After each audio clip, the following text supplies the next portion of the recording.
bénéficiaires. Le projet vise à toucher 6 800 bénéficiaires directs des services de prise en charge holistique. Le projet intervenait dans 5 anciennes provinces, Gitega, Muyinga, Ngozi, Kayanza et Bujumbura. Les partenaires de mise en œuvre, c'est effectivement le partenaire principal, c'est ONIFEM, c'est le ministère et le genre dans ses attributions, ce sont les organisations de défense des droits de l'homme et surtout des droits de la femme, CAFOP, AFGP, CELUCA, AFEV, Forum national des femmes et ISBOM. C'était un budget de 1 500 000 €, 80% contribution de l'Union européenne, 80%, et ONIFEM, 20%. Bon, je vais parler alors des principaux résultats atteints. Par le premier résultat qui visait à améliorer les capacités du département de lutte contre le VBJ pour qu'il puisse jouer effectivement le rôle de l'Observatoire national, en concertation avec vous et les efforts de tout un chacun, le ministère a pu formuler et adopter, aussi vulgariser, ça a été dit par le secrétaire permanent, le plan stratégique national de lutte contre le VBJ, qui s'étend de 2024 à 2030. Nous saluons aussi la reconnaissance de l'Observatoire national de lutte contre le VBJ par le ministère à travers l'ordonnance ministérielle du 8 octobre portant mission et fonctionnement des différents services et c'est rattachés au ministère qui a attribué au département le rôle de jouer l'Observatoire national. Et on félicite le ministère parce qu'au début, ce n'était pas facile. Il y avait même eu une incompréhension sur le rôle de l'Observatoire national.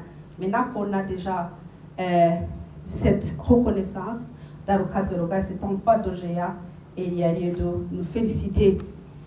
On a mis aussi des outils innovants qui vont permettre à collecter les données et surtout à alerter pour les survivants des victimes de VSPJ pour qu'ils puissent recevoir une prise en charge holistique.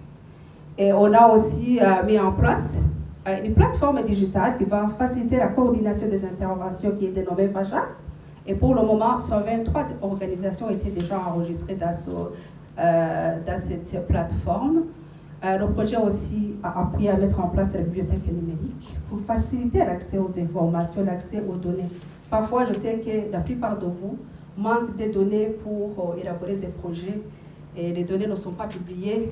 Pas seulement ça, mais aussi les informations sur les VBJ. Voilà, donc cette plateforme va appuyer des formations par rapport à ça et vont contribuer effectivement à pouvoir opérationnaliser l'observatoire. Il y a eu également amélioration des prestations de la part des cadres du ministère de la Justice qui ont bien évidemment bénéficié pas mal de formations sur le suivi, l'évaluation, la planification, la prise en compte du genre dans les politiques et dans les projets. Et ça a été déjà dit, les chiffres, vous les voyez, 72 cadres ont bénéficié des sessions de renforcement de capacité. Et dans le sondage qu'on a fait, 78% ont déclaré qu'ils ont amélioré leurs prestations grâce à ce renforcement de capacité. Ça a été également dit, on a pu mettre en place les protocoles de prise en charge holistique, on les a standardisés sous un format de paquet et les prestataires des services de prise en charge holistique ont pu également participer aux différentes formations organisées sur l'utilisation de ces plateformes. Il y a eu également un pool qui a été mis en place au niveau du ministère de la Justice, qui inclut aussi la société civile pour pouvoir octroyer le renforcement de capacité à large échelle sur l'utilisation de ces protocoles. Des équipements aussi, je n'y reviendrai pas, parce que les équipements, c'est pouvoir effectivement contribuer à l'atteinte des résultats, à pouvoir opérationnaliser l'observatoire, à pouvoir collecter les données qui ont été données octroyé au ministère et à la justice à ces expéditions, et ça va servir effectivement à reporter les données. Par rapport au deuxième résultat, en rapport avec l'accès aux services, on avait un cible de 6800 sur ce cible. On a déjà atteint actuellement 6729 survivants qui ont eu accès aux services holistiques. 96% étaient des femmes, 316 étaient des personnes vivant avec handicap et 23 des batois. Si j'essaie de disséquer par rapport aux services reçus qui ont effectivement permis d'améliorer les conditions et à retrouver leur dignité, il y a eu la prise en charge médicale et psychosociale, 3210, 98 femmes, 475 avaient moins de 18 ans, 402 avaient moins de 13 ans et 222 moins de 5 ans. Et fort paradoxalement, 66 étaient des mineurs qui étaient enceintes. Quant à la prise en charge juridique, on a pu donner les services d'aide juridique. Par aide juridique, on comprend qu'il y a des services en rapport avec l'accueil, l'orientation et l'accompagnement au niveau des juridictions. On a pu toucher 2019 grâce à cette clinique juridique implantée avec appui du projet. En 1500 survivants, dont 98 femmes, ont aussi amélioré les conditions de vie améliorent progressivement les conditions de vie grâce au développement des AGR à travers 60 groupements. Et ces groupements ont été même formés et inscrits, reconnus au niveau des communes. Et pour le moment, ces groupements ont même des comptes. Auparavant, ils avaient des mécanismes. Par rapport également au deuxième résultat, il y a eu des actions pour renforcer l'amélioration des conditions d'hébergement. Donc le projet a pu rénover le centre Humura de Gitega. Il y a eu aussi renforcement des capacités des prestataires de prise en charge holistique sur le paquet minimum, j'ai déjà dit, mais aussi sur les procédures applicables en matière de traitement des dossiers sur les VBJ. Donc ça, vous voyez, c'était des renforcements de capacités à travers les procès similés. Les partenaires de mise en œuvre aussi, il y a des équipements que vous voyez, le centre c'est le cas pour pouvoir traiter les survivants des VBJ.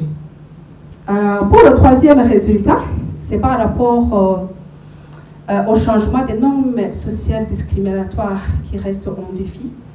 96 des 167 personnes ont été sensibilisées sur la lutte contre les VBJ. Vous pouvez aussi le voir, on a fait même des sensibilisations en ligne et à travers les différentes aussi campagnes qu'on a réalisées. Et pour le moment, on est en train de faire une étude, une évaluation globale sur le projet, mais sur un échantillon qu'on a déjà, sur un échantillon de 30 participants à ces séances de sensibilisation. Il pense maintenant qu'il n'est pas justifiable pour qu'un homme puisse infliger toute forme de VBJ.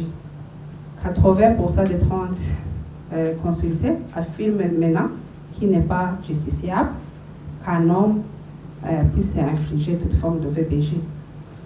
Autre chose, comme vous vous rappelez, le projet a pu renforcer 40 organisations, y compris les médias. Et désormais, ces 40 organisations communautaires partagent la lutte contre les VBJ et le font bénévolement, ce qui est vraiment une très bonne chose, même pour la durabilité des acquis du projet. On a aussi organisé des séances de dialogue sur les couples modernes et les couples à problème. Sur 78 couples bénéficiaires, des sensibilisations sur la masculinité positive et sur le partage équitable des rôles et responsabilités au sein des ménages, 70% déclarent avoir renoué la cohabitation au sein de leur foyer. Comme tout projet, on s'est heurté à certains défis. notamment le démarrage tardif du projet. Il y a eu un démarrage tardif d'au moins 4 mois ou 5 mois. Est-ce qu'il y a eu fait des répercussions par rapport à la contractualisation des partenaires, mais comment on a pu gérer, notamment à travers l'extension du projet pour pouvoir se rattraper. Il y avait aussi un défi par rapport au découpage administratif. Auparavant, on intervenait dans 5 provinces, mais avec la fusion, on a trouvé que la province comme Gitega, maintenant il englobe Kalousi, Moalo, tout ça, on a dû s'adapter pour pouvoir répondre aux indicateurs du projet. Nouvelle fusion des ministères aussi, réorganisation interne. Au moins, on a passé 2 mois en attendant que le ministère se réorganise. Mais nous les félicitons vraiment, ils ont pu contribuer à la mise en œuvre du projet après leur organisation interne. Il y a eu aussi pénurie persistance de carburant, vous le savez, inflation et montée des prix. On a aussi constaté qu'il y avait persistance de la perte de dénonciation des auteurs. Stigmatisation aussi des victimes au niveau communautaire, ça a été observé. Aussi, absence de chambres spécialisées dans les nouveaux parquets. Donc, parmi les avancées, le ministère avait mis en place des chambres spécialisées au niveau des juridictions parquet et police. Pour le moment, avec la nouvelle carte judiciaire, on est maintenant encore en 2 cours TGI et parquet. On n'a pas encore mis en place des chambres spécialisées pour pouvoir traiter avec célérité les dossiers en rapport avec les VBJ. C'est un plaidoyer d'ailleurs qu'on va faire auprès du secrétaire permanent pour mettre en place ces chambres spécialisées dans les nouvelles juridictions pour qu'ils puissent effectivement contribuer à la lutte contre les VBJ.